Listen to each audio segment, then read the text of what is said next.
વિશ્વના શ્રેષ્ઠ ગાયનોકોલોજિસ્ટ અને ગાયનોકોલોજીના ક્ષેત્રમાં ઘણા સંશોધનો કર્યા, ઘણી મહેનત કરી, ઘણા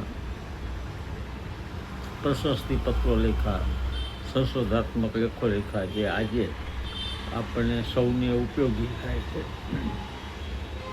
1943માં 12મી જાન્યુઆરીએ 84 વર્ષની વયે એમનું નિધન થયું.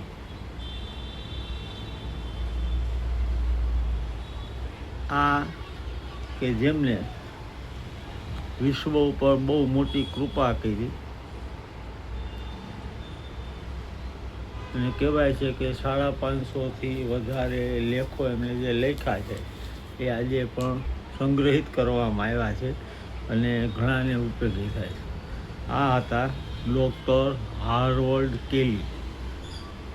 ડૉક્ટર હાર્વર્ડ કેલી. તમે યુટ્યુબમાં, ગૂગલમાં જઈને જોશો તો એમને કેટલા બધા પ્રશસ્તિ પત્રો અને કેટલા ઇનામો મળ્યા છે એની વાત હશે. પણ અહીંયા એમના જીવનની એક બીજી વાત, એકદમ emotional, heart touching, Shri Devendrabhai પટેલે સંદેશમાં રજૂ કરી, એ વાત કરવી છે મારે.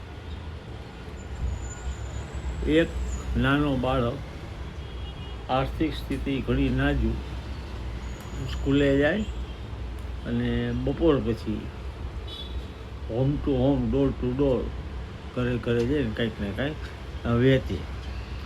આજે તો એને ખૂબ ભૂખ પણ લાગેલી, એટલે એમ થયું કે એકાદા ઘરે જઈ ખોલે તો હું માગી કે કાંઈક મને ખાવાનું આપો, ખરેખર ભૂખ લાગી.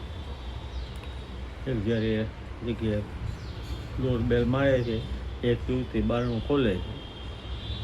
એ કહી શકતો નથી કે મને ભૂખ લાગી, કે મને એક ગ્લાસ પાણી મળશે. પણ યુવતી એનો ચહેરો જોઈને જાણે સમજી ગઈ હોય છે, તે દૂધનો ગ્લાસ લઈને આવે. એટલે બેટા દૂધ પીવે.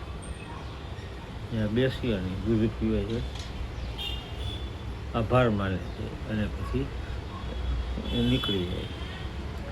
વર્ષો પછી આ બાળક ડૉક્ટર બન્યા, ગાયનોકોલોજિસ્ટ બન્યા, અને યોગાને યોગે એમની જ હોસ્પિટલમાં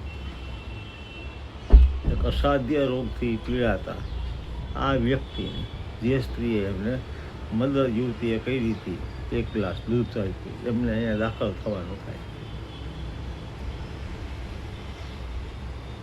એમની સારવાર માટે અમને બોલાવવામાં આવે છે ડૉક્ટર હાર્વર્ડ કેલીને. એ અમને જોવે છે અને યાદ આવી જાય. સરસ રીતે સફળ ઓપરેશન થાય છે. 8, 10, 15 દિવસ ત્યાં રખાય છે.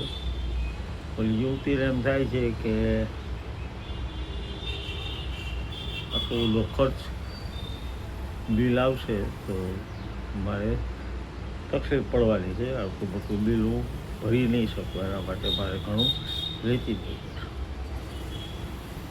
ડૉક્ટર કેલીએ હોસ્પિટલના એડમિનિસ્ટ્રેશનને કીધેલું કે એમને ડિસ્ચાર્જ કરવાના થાય, બિલ આવે એ મને મોકલજો. બિલનું પેમેન્ટ હું કરીશ ને એક કવર આપીશ, એ તમારે એને આપવાનો. રજા આપવાની હતી, ડિસ્ચાર્જ કરવાની હતી, ત્યારે એવું તેની કવર મળે. ઓલી ધૂત હાથે ખોલે એને એમ હતું કે બહુ મોટી રકમ હશે, સ્વસ્થ થઈ ગઈ, પણ આ રકમ મારાથી નહીં ભરી શકે. અંદર એક કાગળ નીકળે છે, કાગળમાં એક વાક્ય લખ્યું, 1 ગ્લાસ દૂધ માટે આભાર, અને તમારી સારવારનું મૂલ્ય છે 1 ગ્લાસ દૂધ, એ ગ્લાસ ઓફ મિલ્ક. પછી ઓલી યુવતીને તો થોડું થોડું યાદ આવે છે કે ઘણાને મદદ કરે. પછી ડૉક્ટર કેલી અમને મળે છે અને તમારો આભાર કે એ દિવસે ખરેખર ભૂખ્યો હતો, કેવાનું ઋણાનું પણ. આ એક સત્ય ઘટના.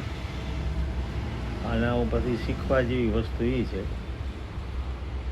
કે કે કરેલું કર્મ સત્કર્મ હોય, કર્યું હોય, વાયુ હોય તો એ ઉગે ક્યાંક ને ક્યાંક જે હોય. ડૉક્ટરની ડાયરીમાં ડૉક્ટર શરદ ઠાકરે પણ આવા એક બે પ્રસંગ નોંધેલા. આવા હૃદયસ્પર્શી આપણી આજુબાજુ પણ બનતા. આપણે શીખવાનું છે એ કે કોઈને કરેલી મદદ નાનાથી બીજો છેડો બીજી રીતે પણ જોઈએ કે કોઈને આપણે નડ્યા, કોઈના માટે ખરાબ વિચાર તો પણ આપણું ખરાબ થાય, સારું થઈ શકે કર્યું તો એનું ફળ સારું મળે, મોડું મળે વહેલું મળે પણ એ ફળ મળે મળે ને મળે. હાર્ટ ટચિંગ આર્ટિકલ માટે સંદેશનો આભાર. આપને પણ ગમ્યો હશે, અન્યને ફોરવર્ડ કરજો. મળીશું ફરી પાછા કોઈ બીજા વિષય સાથે. પ્રણામ, જય હનુમાન, ધન્યવાદ.